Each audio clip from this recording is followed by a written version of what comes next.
আল্লাহ যে শাস্তি দেন, গজব দেন, আল্লাহ তাআলা যে অপরাধের কারণে শাস্তি দেন, তিনটি কারণে শাস্তি দেন। কয়টি কারণে? তিনটি অপরাধের কারণে আল্লাহ কি দেন? গজব দেন, শাস্তি দেন। আল্লাহর শাস্তি প্রয়োগ হয় তিনটি কারণে। প্রিয় বন্ধুগণ, এই তিনটি কারণ যার মধ্যে থাকবে, আপনি মনে রাখবেন পরকালে অশান্তি হবে, কবরে শাস্তি হবে, পরকালে জাহান্নামে যাওয়া লাগবে।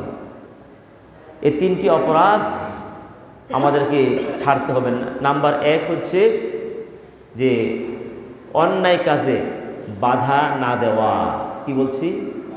অন্যায় কাজে don't different to the wrong idea, wrong doing, don't deter for wrong doing. যারা অন্যায় কাজ করবে ওই অন্যায় কাজে বাধা না দেওয়া, এটা হচ্ছে যে শাস্তি আসার একটা কারণ। মোট কয়টা কারণ? তিনটি কারণ। নাম্বার দুই হলো হাইডিং দ্য ট্রুথ, সত্য গোপন রাখা।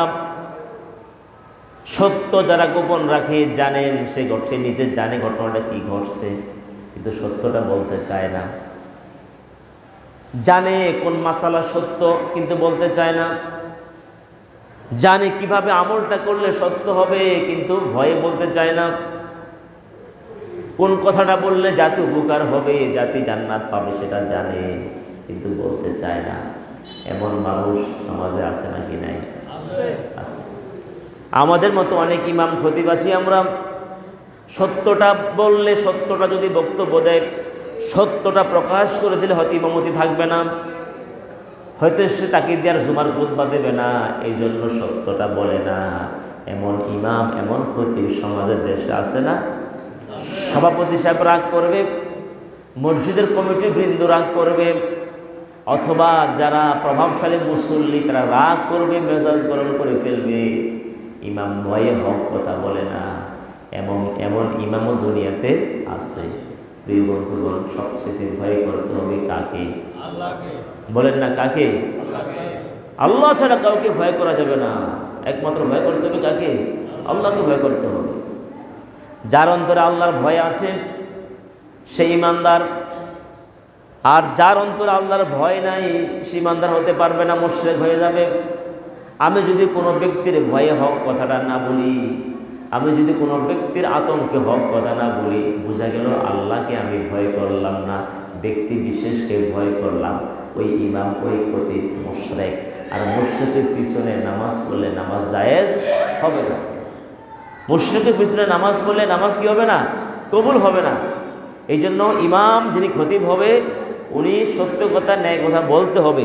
ইমাম মানে নেতা। ইমামের বাংলা কি? নেতা।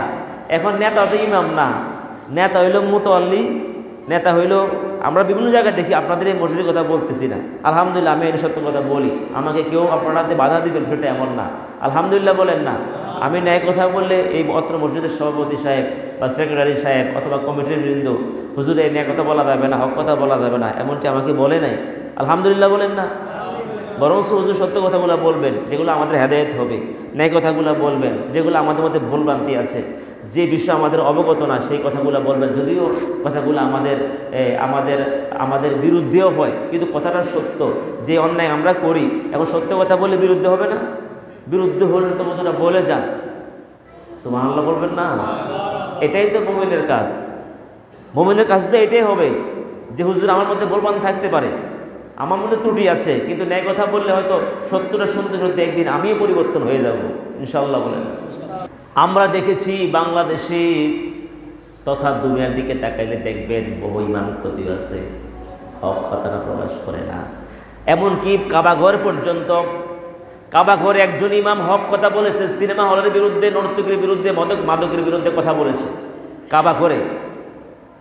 যে কাবাঘরে এক ওয়াক্ত নামাজ পড়লে 1,00,000 ওয়াক্তের সওয়াব হয়। সুবহানাল্লাহ।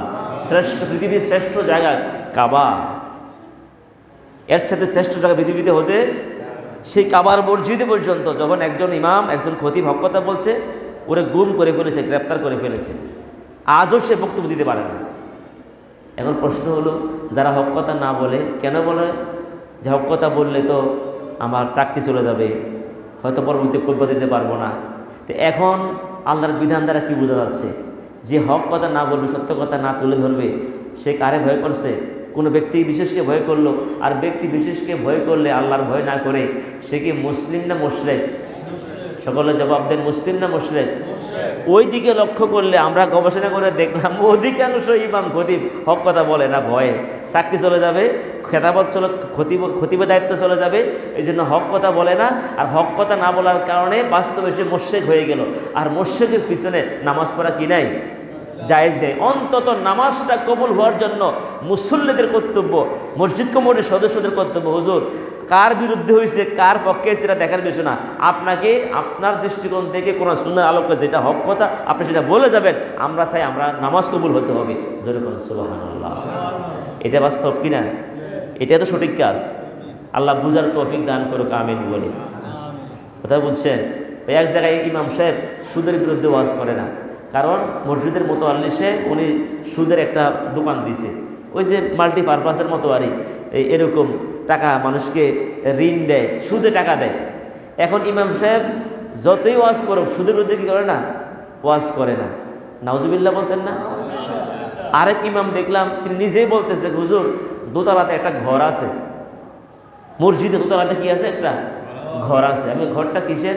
ওই এইটা দিছে কমিটি মিটিং করবে, তো একটা আলমারি আছে মিটিং করবে, এই জন্য ঘরটা দিছে। তা আমি কেউ ভালো হতো, হুজুর ঘরটা কিন্তু এই কাজে ব্যবহার হয় না। একটা রুম আরে সুন্দর রুম করছে, দরজা জানালা আছে, তালামারি রাখে। আমি বললাম যে এটা কী কাজে ব্যবহৃত হয়? ওইটার ভিতরে সুদি কারবার হয়। আমি তো আস্তাগফিরুল্লাহ, মসজিদের উপরে সুদি কারবার মানে? নাউজুবিল্লাহ বলতেন না? আমাকে বলতেছে। আমি জিজ্ঞেস করলাম, আমি তো বিষয়টা বুঝলাম না, কি মসজিদের টাকা সুদে লাগায়? কয় না, ঘটনা হচ্ছে তাদের একটা সমিতি আছে, ওই সমিতিটার সুদে টাকা দেয়। এখন সমিতি যারা আছে, মসজিদের মুতাল্লি সমিতির সদস্য, সেক্রেটারিও সমিতির সদস্য, এবং যারা কয়েকজন যারা কমিটি আছে এর মধ্যে ওই সমিতির সদস্য কয়েকজন আছে। তারা চিন্তা করলো আমাদের তো সমিতির আলাদা ঘর নাই, তো মসজিদের রুমটা পড়ে আসে, মাঝে মধ্যে না মিটিং করি, তা আমরা সেটাকে অফিস হিসাবে ব্যবহার করে সেখানে বসি। এবার তারা ভাড়াটারাও দেয় না কোনো, এমনি তারা যেহেতু মুতাল্লিও মসজিদের, উনিও মসজিদের সভাপতি, আবার সুদের কারখানার সভাপতি, বুঝলেন না? কুমিল্লা শহরে দেখলাম এক লোক সিনেমা হলেরও মালিক, আবার মসজিদের মতো আল্লি, মানে সিনেমার মতো আল্লি, মসজিদের মতো আল্লি। নাউজুবিল্লাহ বলবেন না? এখন সিনেমা হল অনেকটি ভেঙে, একটা না দুইটা এখন আছে, একটা মাত্র আছে, সব ভেঙে ফেলছে। এখন তো আগের মতো চলে না, ভেঙে ফেলছে। এখন তো আবার হাতে হাতে সিনেমা, হাতে হাতে কি তেন অ্যান্ড্রয়েড সেটের ভিতরে অশ্লীলতা ব্যয়পনা সব এটার ভিতরে আছে। আপনি কোন দিকে যাইবেন? ভালোটাও পাইবেন, খারাপটাও কি পাইবেন। সিদ্ধান্ত কোনটা নেবেন?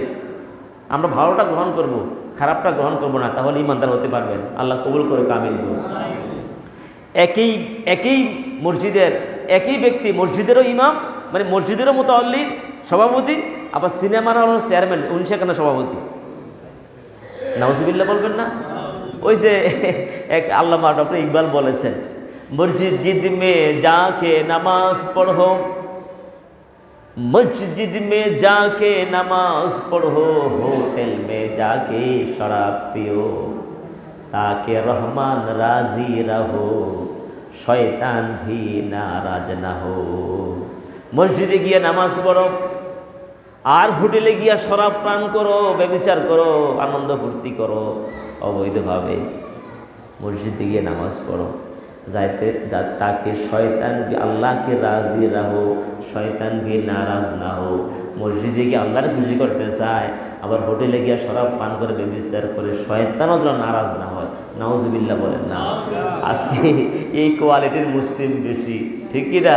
মানে আল্লাহরে খুশি রাখে, মাঝে মধ্যে মসজিদে আল্লাহর সেজদাতে আল্লাহর খুশি রাখতে চায়, শয়তানকেও আবার বেরাজি করে না।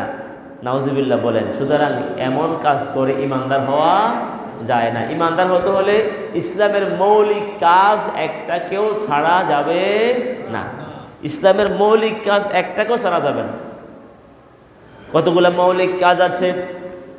এই যে এখানে বিল্ডিংটা করেছেন, এই বিল্ডিংয়ের ফাউন্ডেশন থেকে শুরু করে কতগুলো মৌলিক কাজ আছে। যদি মৌলিক কাজগুলো না করেন তাহলে বিল্ডিংটা সাধারণ ভূমিকম্পে ধসে পড়ে যাবে, ঠিক না? একজন ডাক্তার যখন চিকিৎসা করে, সার্জিক্যাল ডাক্তার, যে সার্জারি ডাক্তার, সে যখন চিকিৎসা করবে, অপারেশন করবে, অপারেশন করার জন্য কতগুলো মৌলিক কাজ আছে। ধরেন 3টা বা 4টা 5টা মৌলিক কাজ, ওই 5টা মৌলিক কাজের একটা যদি না করে রোগীটা মারা যাবে অথবা বিকলাঙ্গ হয়ে যাবে। এখন ওই বিল্ডিং যিনি বানাইছেন, ইঞ্জিনিয়ার একটা প্ল্যান দিয়েছেন, তারপরে যেই মিস্ত্রি কাজ করেছেন তারা যদি বলে একটা মৌলিক কাজ না করার কারণে বিল্ডিংটা ঝুঁকিপূর্ণ হয়ে গেছে, এখন ইঞ্জিনিয়ারকে বেতন দিবে? উনি যদি বলে যে আমি তো মৌলিক কাজে 5টা 4টা করছি, একটা না করি নাই, উল্টা মাইর খাইবে, ঠিক না? তুমি এটা করলা না কেন? এখন বিল্ডিং তো ধসে পড়ে যাবে। এটা 5তলা বিল্ডিংয়ের ফাউন্ডেশন দিচ্ছে, এখন তো 1তলা করা যাচ্ছে না, 2তলা করলে রিস্ক হয়ে যাচ্ছে, সুতরাং তুমি উল্টা জরিমানা দেওয়া লাগবে। কি বুঝাচ্ছে কিনা ভাই? ডাক্তার যখন বলবে অপারেশন করতে গিয়া 5টি ধরেন মৌলিক কাজ বা 4টি মৌলিক কাজ, ওই মৌলিক কাজের 3টি করেছে, 1টি মাত্র করে নাই। এখন যদি বলে আমাকে তার খরচটা দিয়ে দেন, আপনি বলবেন কি আমার রুগী মারা গেছে। এখন যদি বলেন যে আমি তো 3টা ঠিক মতো করছি, একটার জন্য টাকা কিছু মাইনাস করেন, বাকিটা টাকা দিয়ে দেন, দিবেন? রুগী বিকলাঙ্গ হয়ে গেছে, রুগী মারা গেছে, তার নামে মামলা হয়ে যাবে, তার বিচার হবে, উল্টা সে জরিমানা দিতে হবে। সুতরাং আল্লাহ সুবহানাহু ওয়া তাআলা দুনিয়াতে চলার জন্য আমি এক্সাম্পলটা এই জন্য দিয়েছি, ইন্নাল্লাহা লা ইস্তাহি আন ইয়াদরিবা মাসালাম মা বাউদা। আল্লাহ রাব্বুল আলামিন তিনিও উদাহরণ দিয়ে কথা বলেন, এক্সাম্পল দিয়ে কথা বলেন। উদাহরণ দিয়ে কথা বলতে বুঝতে সহজ হয়। আমার ভাইয়েরা, এই যে ডাক্তারের উদাহরণটা দিলাম বা ইঞ্জিনিয়ারের উদাহরণটা দিলাম, আল্লাহ সুবহানাহু ওয়া তাআলা আমাদেরকেও দুনিয়াতে কিছু মৌলিক কাজ দিয়েছেন। ওই মৌলিক কাজ হালাল খাওয়া একটা মৌলিক কাজ। সুদ খাবে না, ঘুষ খাবে না, কারো সম্পদ আত্মসাৎ করবে না, চুরি করবে না, এটা একটা মৌলিক কাজ, হালাল খাওয়া। এটা কি কাজ? মৌলিক কাজ, হালাল খাওয়া। 5 ওয়াক্ত নামাজ পড়া একটা মৌলিক কাজ, আব্বা আম্মার সেবা দেওয়া একটা মৌলিক কাজ। আমার বন্ধুগণ, স্ত্রীকে পর্দা রাখা, নিজের পরিবারটা পর্দা মেনটেন করা, পর্দা ফরজ, একটা মৌলিক কাজ। বুঝাচ্ছে কি না? এখন আপনি নামাজ পড়ছেন ঠিক, পর্দা মেনটেন করেন না। নামাজ পড়েন ঠিক, সুদে টাকা লাগান, এমন মুসল্লি সমাজে মনে হয় নাই, লাকসামে নাই। ভালো মানুষ বেশি তো লাকসামে আসবে থেকে, আমাদের কুমিল্লা আদর্শ সদরে আছে, লাকসামে নাই। নামাজও পড়ে, সুদে টাকা লাগান। আমার ভাইয়েরা, নামাজও পড়ে, হজও করে, চরিত্র খারাপ, হালাল স্ত্রী ছাড়াও অন্য নারীর সাথে অবৈধ সম্পর্ক, কি নাই? আল্লাহ বলছে তোমার চরিত্র হেফাজত করো, তুমি তো হালাল স্ত্রী আছে, অন্যকে চলে গেলে। আবার নামাজও পড়ে, আবার উমরাও করে, হজও করে। বুঝা গেল আপনি যদি মৌলিক কাজের একটা রং করেন, বাকিটির ফলাফল জিরো। শুধু জিরো না, জরিমানা দিতে হবে, তার মানে জাহান্নামে যাওয়া লাগবে। এই জন্য সকলে জবাব দেন। ইসলাম, কোরআন, আল্লাহ তাআলার পক্ষ থেকে যত মৌলিক দায়িত্ব দিয়েছেন সবটাই করতে হবে, একটাও ছাড়া যাবে না।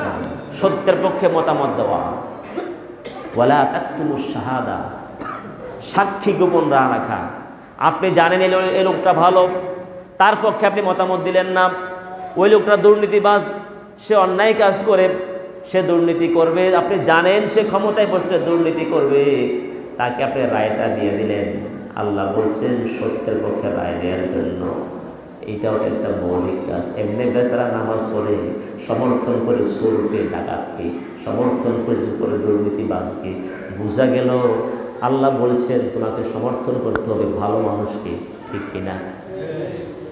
গ্রামে গঞ্জে অথবা এলাকাতে কে নেতৃত্ব দিবে?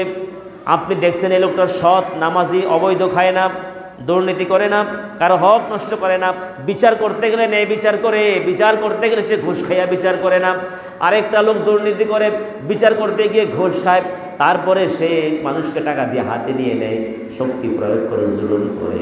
এখন দেখা যায় আপনার মতামতটা ভালো মানুষের পক্ষে না দিয়া ওই খারাপ মানুষের পক্ষে দিলেন, আপনার সাক্ষীটা ভালো মানুষের পক্ষে দিলেন না। অথচ আল্লাহ বলছে সাক্ষী দিতে হবে ভালো মানুষকে। এই যে আপনি অন্য কাজটা করলেন, এখন নামাজ কই যাইব? এটা না মৌলিক কাজ? ভালো মানুষকে সাপোর্ট করা কি কাজ? মৌলিক কাজ। আপনি তো করলেন না। এইভাবে যত মৌলিক কাজ আছে, আপনি জানেন পর্দা করা মৌলিক কাজ, আপনার মেয়েটা নাচ গান করে, নামাজ পড়ে না, বেপরদা তাকে ছেড়ে দিচ্ছেন কলেজে, মাথার চুল খুলে আপনার মেয়েটা চলে যাচ্ছে। যখন সে ছোট ছিল তখনও তার প্রতি যত্নবান হন নাই, তাকে পর্দা শেখান নাই, নামাজ শেখান নাই।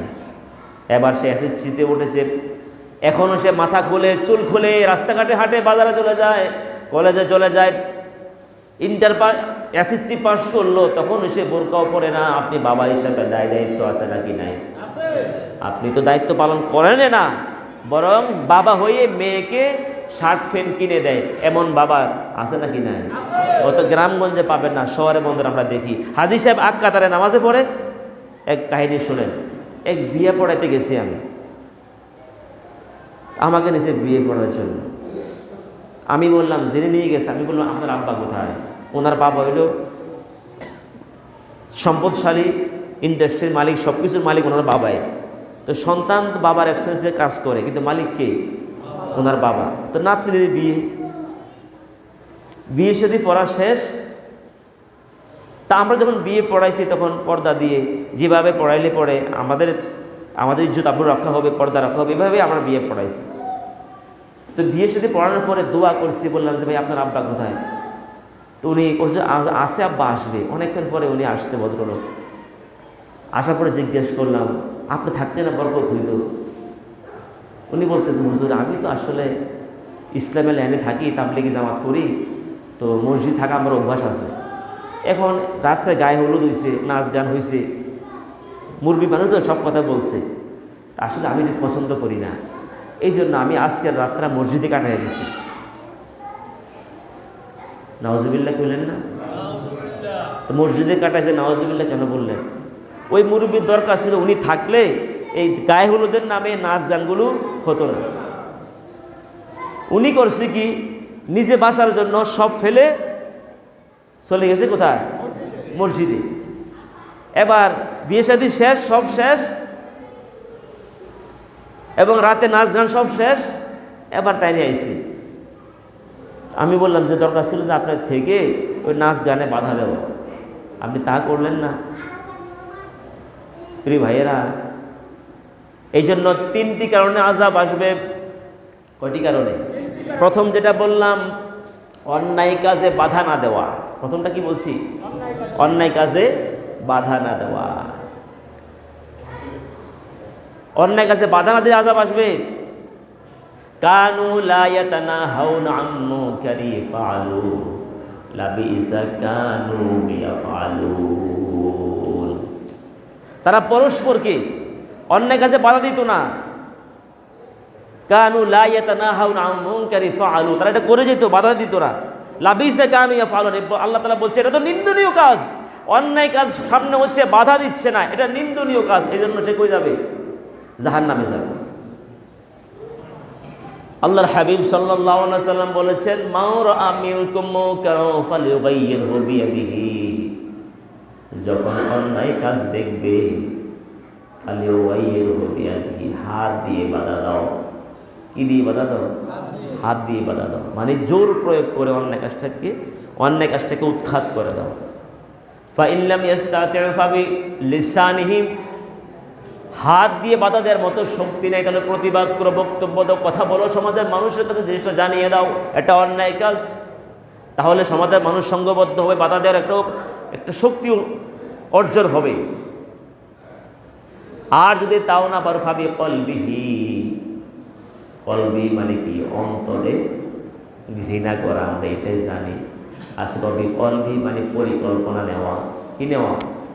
পরিকল্পনা। কোন লোকগুলা ধরলে, এলাকার কোন কোন যুবককে হাতে নিতে পারলে অন্যায় কাজটা বাধা দেওয়া যায়, কোন কোন মুরব্বীর সাথে কথা বললে এই অন্যায় কাজটা থেকে সমাজের মানুষকে বাঁচানো যায়, ওই পরিকল্পনা নেওয়া। যদি পরিকল্পনা থাকে, পরিকল্পনা মোতাবেক কাজ করে, তাহলে সেই ইমানদার।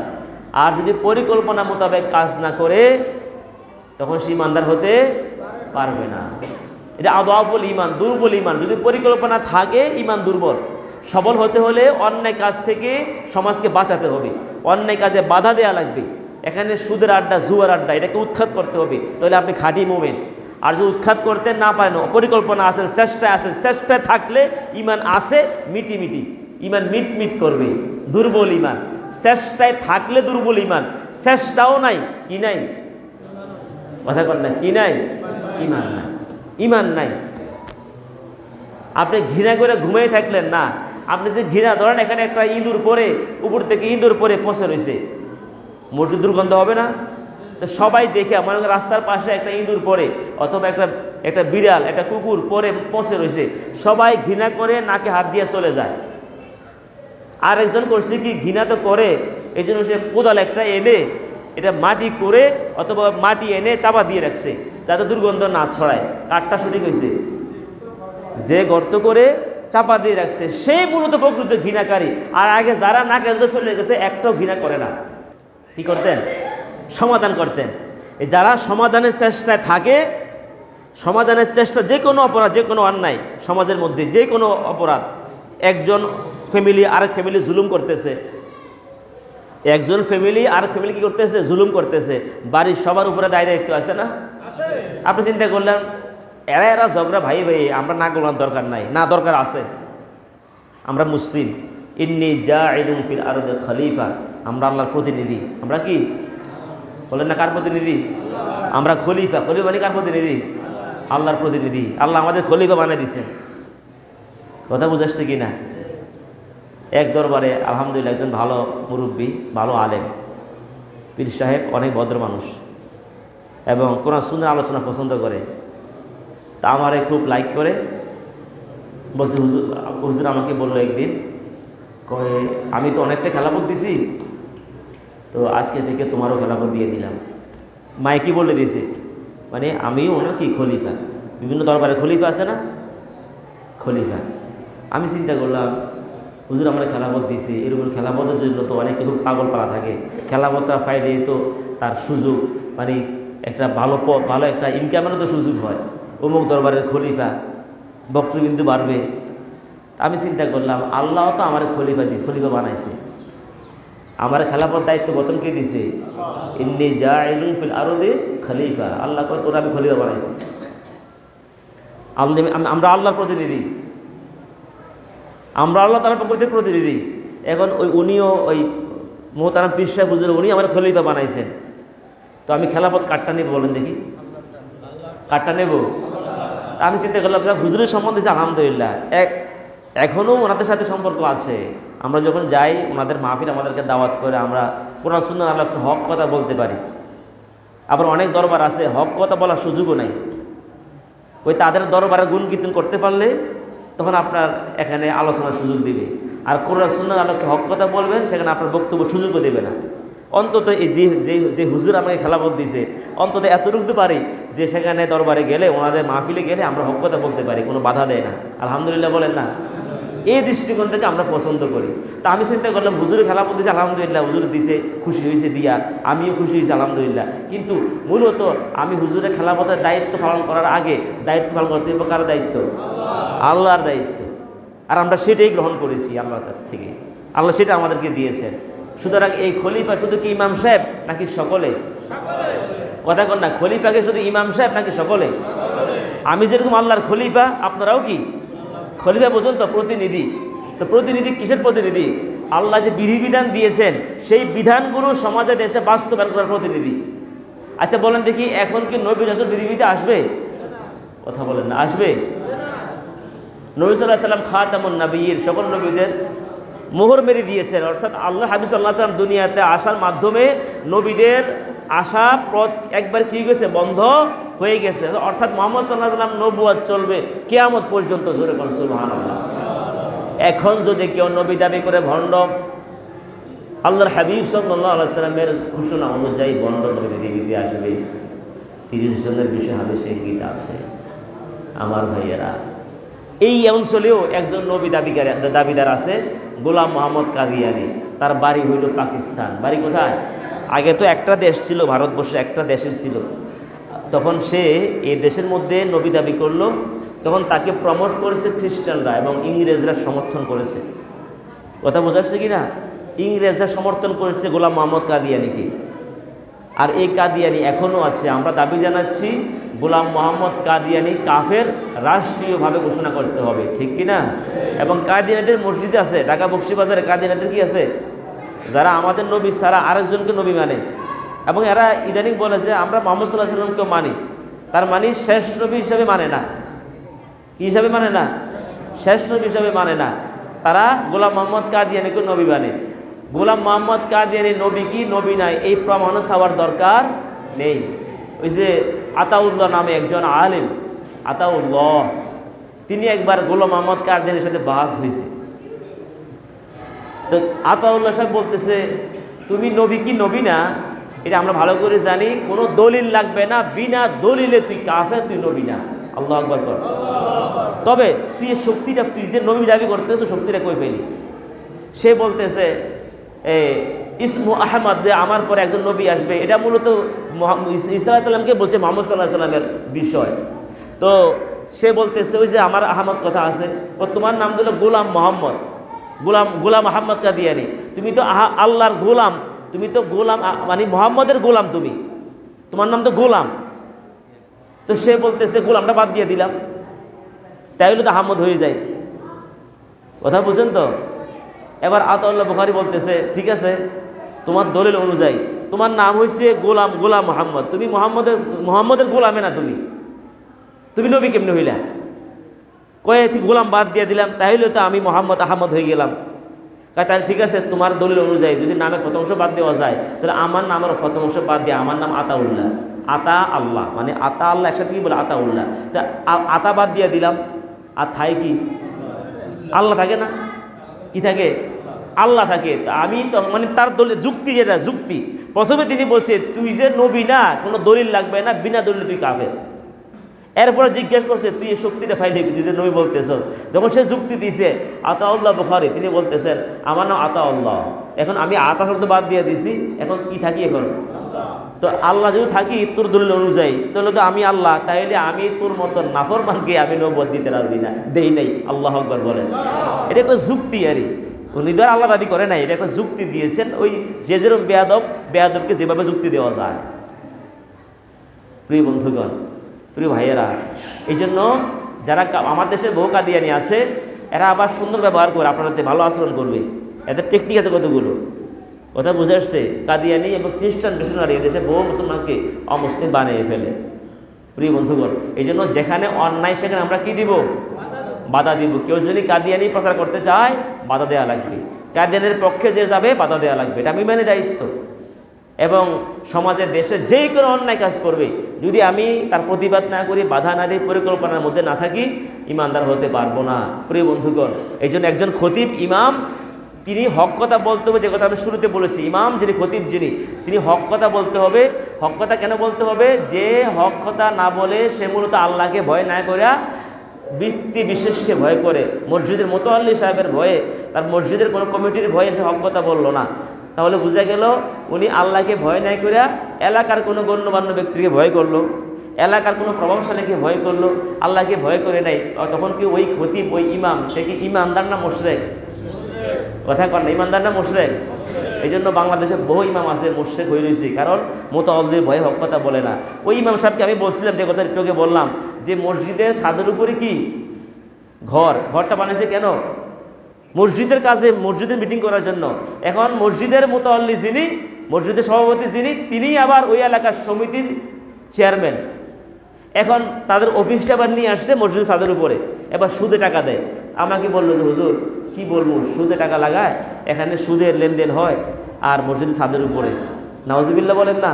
তাইলে এই যে মসজিদের ছাদের উপরে সুদি কারবার হচ্ছে, তো ওনাকে জিজ্ঞেস করলাম আপনি প্রতিবাদ করলেন, বলেন নাই। হুজুর আমি যদি বলি আর চাকরি থাকবে? এবার কোথায় গেল ইমান? আমি যদি বলি এই মসজিদের সাথে, মসজিদের রুমের মধ্যে সুদের লেনদেন চলবে না, কাঁচা সুদ, সরাসরি সুদে টাকা দেয়, টাকা দিয়ে টাকা নেই, এটা সুদ নেই, এটা সরাসরি সুদ। আমি বললাম যে আপনি বলেন না কেন? আপনার মসজিদের ছাদের উপরে রুম করছে মসজিদ কমিটির মিটিং করার জন্য, আর আপনি সেখানে বসে বসে মোতাওয়াল্লি সভাপতি সাহেব, উনি সমিতির সভাপতি, এই জন্য এখানে বসে বসে সুদি কারবার করে, সুদের কার কার টাকা দিছে এগুলো প্রত্যেক সপ্তাহ বসে হিসাব করে টাকাটা আদায় করছে কিনা, তাদের আবার লোক আছে এই প্রত্যেক সাপ্তাহিক বা মাসিক কালেকশনের লোক আছে, এরা আদায় করলো কিনা এটা হিসাব নেই। মানে সুদের লেনদেন হয় মসজিদের রুমের মধ্যে, সরাসরি মসজিদের রুমের মধ্যে। দুতলাতে মসজিদের রুম বানাইছে কমিটির মিটিংয়ের জন্য, আর এর মধ্যে তারা সুদি কারবার করতেছে। তাহলে যে ইমাম হক কথাটা বললো না, বাধা সৃষ্টি করলো না, সত্য কথা বললো না, ওর কি ইমান থাকবে? সে তো নিজে মুশরিক হয়ে যাবে। কারণ ওই চাকরির ভয়ে, ইমামতে টিকানোর ভয়ে মুতাওয়াল্লির বিরুদ্ধে চলে যাবে, এই জন্য হক কথা বলতেছে না। নাউজুবিল্লাহ বলেন না, নাউজুবিল্লাহ বলেন না। এই জন্য প্রিয় ভাইয়েরা, আমরা অন্যায় কাজে বাধা দেব এবং ইমাম খতিব যেন হক কথা বলে এই জন্য উদ্বুদ্ধ করবো। বাধা দেওয়া দূরের কথা, উদ্বুদ্ধ করবো। উদ্বুদ্ধ কেন করবো? নামাজটা তো কবুল হতে হবে। কষ্ট করে ওযু করে গোসল করে মসজিদে আসলাম নামাজ পড়ার জন্য, এবং ইমাম সাহেব মুশরিক হয়ে বসে রয়েছে, হক কথা ন্যায় কথা বলে না, মানুষের ভয়ে, কোনো ব্যক্তি বিশেষের ভয়ে। তোর বুঝে নামাজ কি হবে নাকি? তো ওই ইমামকে আবার মাসিক সম্মানী দিয়া, তারপরে খাওয়াইয়া, এত যত্ন কইরা হুজুর মুশরিক। কি বুঝেন না? হুজুর কি খাওয়া ঠিক মতো খাওয়াইতেছেন, তাও মানে কত ভালোভাবে খাওয়া, কত আপ্যায়ন, কি যত্ন, তারপরে কত সম্মান, মাসিক সম্মানই দেওয়া হয়, তারপরে কতভাবে হাদিয়া তবা দিয়ে কত ইজ্জত করে ইমামকে রাখছে। কিন্তু ইমাম হক কথা না বলার কারণে মুশরিক হয়ে বসে রয়েছে, যারা নামাজ পড়ছে সব শেষ, সব বাদ। এই জন্য প্রিয় ভাইয়েরা, ইমানকে বাঁচানোর জন্য হলো, নামাজ কবুলের জন্য হলো, একজন খতিবকে ন্যায় কথা বলতেই হবে। এই জন্য আমাদের আল্লাহর গজব থেকে বাঁচার জন্য কয়টা কাজ বলছি? এই 3টা অপরাধ করলে আল্লাহর গজব আসবে। প্রথমটা কি? অন্যায় কাজে বাধা না দেওয়া। আরো কয়টা আছে? এই বিষয়ে আমরা কথা বলবো ইনশাআল্লাহ, বলেন না? অন্যায় কাজে বাধা না দেওয়া। আগে আমরা এটাই শিখি, যেখানে অন্যায় সেখানে কি বাধা, যেখানে অন্যায় সেখানে কি হতে হবে। এটা কিসে? এটা আমার ইমানের দায়িত্ব, এটা আমার ফরজ দায়িত্ব। আপনার ঘরে হোক, পাড়ায় হোক, বাড়িতে হোক, সমাজে হোক, দেশে হোক, আন্তর্জাতিক ক্ষেত্রে হোক, যে কোনো অঙ্গনে হোক, আমার জায়গা থেকে আমি অন্যায় কাজের প্রতিবাদ করে যাব, কারণ আমরা পরকালে বাঁচতে চাই। আল্লাহ কবুল করুন, আমিন।